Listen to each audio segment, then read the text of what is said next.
Capital One Lounge access is changing dramatically for 2026. Today we'll look at the best ways to play this, my go-to option and how that's been, how their other lounges fare, and whether it's even worth a stop. Big favor, hit the like button to help with the algorithm. If you know someone that might benefit, share this with them. Starting February 1st, 2026, the new lounge access policies come into effect. A lot of people are rightfully angry. Once this starts, guests of Venture X cardholders will no longer automatically receive complimentary access. Even if you add them as authorized users, that doesn't help. Additional cardholders, including authorized users, would no longer automatically have complimentary airport lounge access. You can pay an annual lounge access fee of $125 per additional cardholder to maintain their lounge access. There is one other option. If you spend at least $75,000 across your account per calendar year, you can bring up to 2 complimentary guests to Capital One lounges and 1 complimentary guest to Capital One landings. Otherwise, you can pay for access for your guests. It's $45 per guest per visit and $25 per visit per guest that's 17 and under. Children 2 and under are free. For most of us, there's 2 options. Option 1 is paying $45 or $25 per visit, and they must be with you. Option number 2 is paying $125 to unlock unlimited visits for themselves, and they can actually get access even if they're not traveling with you. This boils down to math. For kids, so between 2 and 17, $125 divided by 25 is 5 visits. At this point, you're impartial, but you're probably incentivized to pay $125 for more optionality. Also, yes, kids can and have been added as authorized users for these cards. Unlike other issuers, Capital One doesn't have an age requirement. For some other issuers, it's 13, but that's not the case here. Someone added their kid that was 16, 12, 9, and 1 to their cards.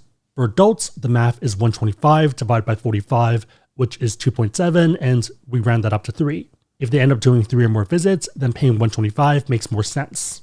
The added benefit, probably more for adults and kids, is that they can access this without you. So for example, if they're on a business trip and you're not going on that trip.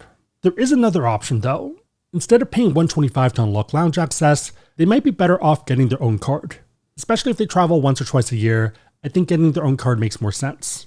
The $300 annual travel credit is super easy to use, and the 10,000 anniversary bonus miles is pretty quantifiable as well. For most people that travel, this is a break-even card where you have close to, if not a 0 effective annual fee. If you want to run the numbers for your situation, we have a calculator that should pop up if you search AskSebby Venture X. It lets you adjust things like credits, but also lets you calculate the miles you earn from your spend. The goal being that you're making an educated decision for your circumstances. On a side note, if you want to learn more about cards, whether this one or pretty much any other card out there, and you want to support the channel, we have links on the website, AskSebby.com, and also down below in the description box. Make sure the links are competitive, that they make sense, but otherwise it's a huge way to support the channel, so thank you in advance. Okay, so what about people spending $75,000 or more? If your guests travel with you, then this is great and perfect. Note that $75K in spend gets you guesting, but the spend by itself does not get authorized user access. So you can bring them with you as a guest if they're traveling with you, but if they have an authorized user card, even with that $75K spend, they do not have access by themselves. If they want solo access, so that work trip, they would need to pay $125, or I guess you would. If you are going for that spend, the one good thing here is that that $75K unlocks guesting not just for yourself, but for all of your authorized users. They would not need to hit $75K for them to invite guests if you turn it on. Yeah, main takeaway, $75K means you can guest, but they would still need to pay $125, but then they would also be able to guest. One obvious question is why make this change at all? The main complaint with these lounges, and pretty much all lounges, is crowding. In the past, you could pay 1 annual fee and then add 4 authorized users, and all those 4 people would get lounge access. Not only that, but they could also invite up to 2 people depending on the type of lounge you're going to. In that case, 1 annual fee plus 4 authorized users would be 5 cards that have guesting, and for Capital One lounges, that's 15 people getting in from 1 annual fee. Capital One landing would be 10 people getting in from that 1 annual fee. The people that are most impacted and the ones that are rightfully the most angry are larger families, think 2 to 4 kids. Also, a lot of people that travel with their extended family, for example, groups of, let's say, 10 people. The main issue is supply and demand. So you effectively have 10 seats in that lounge being taken up by 1 cardholder. At the same time, you might have 9 angry people that have paid that annual fee waiting outside. The most common valid complaint is capacity, so it's too full. The only levers that they really have are either dramatically increasing annual fees and then adding a ton of credits, or by reducing access. Call me crazy, but there's a lot of other cards that already have a lot of hoop jumping that I'd rather not add another one there. The other option is renovating their lounges to make them even bigger, but that's not really possible now. So a lot of their competitors are doing this because they've had their lounge for a while and it's made sense. Capital One is still at the build out phase, and their footprint isn't big enough yet for them to justify renovating current lounges. For example, they probably want to hit 10 lounges before renovating current ones. Given the economics of the card and also how credit card companies make money, I think they made the business decision. For premium cards, it's less about interest or even annual fees, and it's more about interchange fees, so they're after people that spend a ton on their cards. They want to keep cardholders happy because that's more spend, that's more interchange. So Capital One had the option of making one of these two groups happy. This one is a pile of cardholders that are all paying the annual fee and all spending a ton of money. This one's going to be a family where one person is paying that fee and spending a ton, but you also have a lot of other people that are not worth as much to them. And to be fair, maybe this person's a big spender while these people are not, but I don't think that's the case because then they would have lounge access and they probably don't mind paying the $125. If you're in this camp and you have a ton of kids, then I'd probably consider other issuers that might have other cards that have better guesting policies. End of the day, cards are tools. Sometimes you have a knife and that works better, but other times scissors does a better job. Don't be afraid to switch tools based off what you need at the moment. One big consideration for whether it's worth it depends on how often you go, but also the footprint. If you don't go to airports that have these lounges, then be very careful about overvaluing it. Currently, they have lounges in New York JFK, Las Vegas LAS, Washington IAD, Denver DEN, and also the OG one in Dallas Fort Worth DFW. They also have a landing restaurant in Washington DCA and one coming to New York LGA. If you don't call one of these airports home and if you don't frequently go to one of these, then it might not make sense. Especially if you compare it to their competitors that have significantly stronger footprints in a lot more airports. Capital One's build out has been relatively slow, so something to keep in mind. Heading to the one that I've been going to a lot over the past few months, we have Vegas. I'm on pace to go to Vegas once a quarter or so, either to go to conferences, do workations, or to visit friends that live in Vegas. For my past few visits, it's actually been my favorite lounge. One of the big reasons is that it's less busy than its Roman counterpart, despite being a bit smaller. With guesting changing, I think it's going to get even better. The food has also been pretty good every time I've gone, and pretty much non-airport restaurant level quality. Yeah, Vegas has a ton of options and you're covered for the big three. By itself, it's a solid lounge, but if you have other premium cards, then the value prop might not be there.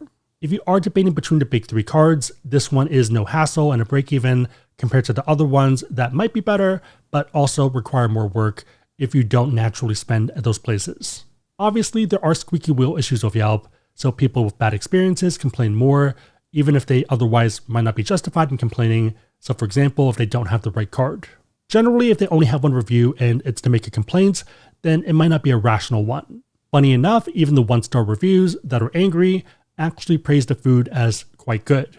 If you go in expecting Michelin-starred food, then you're going to be disappointed, but it's still better than most meals I have on an everyday basis.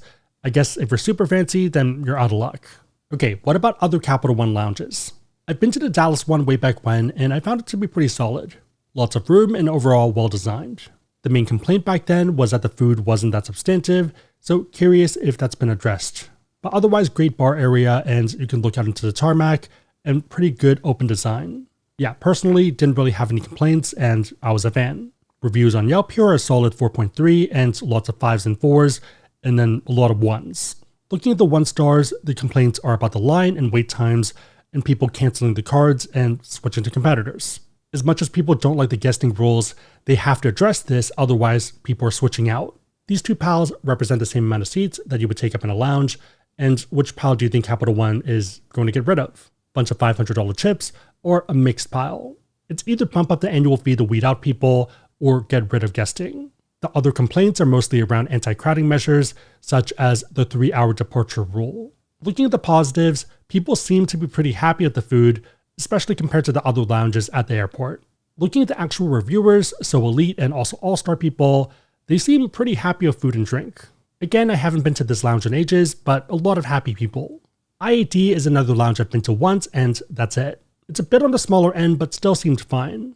If I remember, there wasn't a great view, but there was a ton of light, which is nice. This one probably has the best bar and the most unique drink, so if you are someone that drinks, then this is a great choice. For Yelp, it's a 4.4 star and pretty much the same breakdown, mostly 5s and then 4s and 1s. People seem happy with the food ranging from hearty to sweet. and lots of people rave about the signature drink. Complaints are around long wait times and crowding. There also are some reviews where people are angry about crowding, but also have a family, so not really sure what a good outcome there would be. Taking a look at the other reviews, it's the same outcome. People that can get in seem to be happy, and the people that aren't are complaining. Pulling together all of these numbers for Yelp and Google, there's a lot of 4s across the board, with the exception of the Capital One Lounge in Denver, which is 3.4 on Google.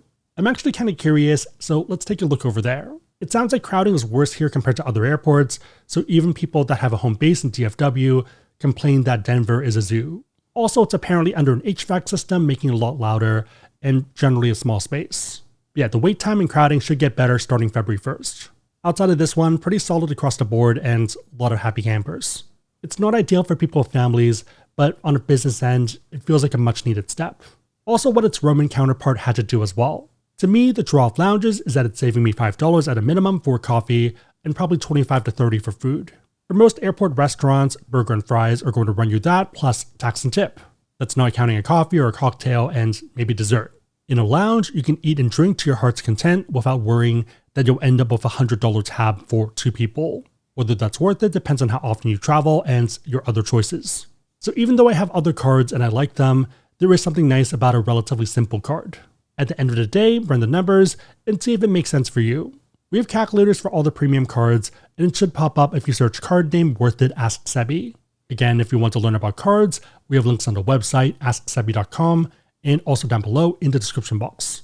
If you made it to this point, leave a game dice emoji in the comments down below and I'll try to heart it and also respond. 3 questions. Number 1, what are your thoughts on Capital One lounges broadly? Number 2, do you like the change with lounge access or do you think it's worse? And number 3, if you are switching, which other issuer are you going to? Let me know and everyone else know in the comments down below. Big favor, thumbs up, share this, otherwise hope you liked it. See you next time.